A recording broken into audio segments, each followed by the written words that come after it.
อ๋อมาเด้อพี่น้องเด้อจัดก่อนในเขาพรรษาที่นั่นเขาพรรษาแหละบริกิน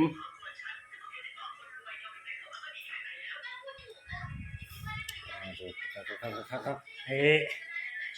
เสียนกมาเสียนกไอ้เลี้ยงมาซะทั้งเบียร์ทั้งไอ้เลือดแป้งมาซะโอ้เบียร์พร้อมไหน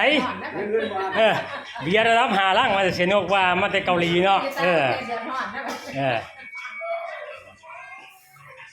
ต้องไปหาแล้วกินหน้าหมาจานชอบไปได้แล้วนะจานนึงนั่นเห็นได้คักกระดอกกระเดี่ยเงินมาเด้อเลือดแป้ง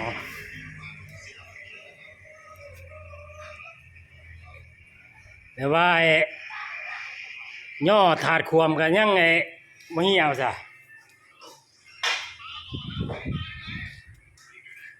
มาพี่น้องมาจัดก่อนเขาพรรษาปีนี้สิเขาพรรษานำแม่บ่ย่อยเบิ่งก็มันสิได้แทกมือ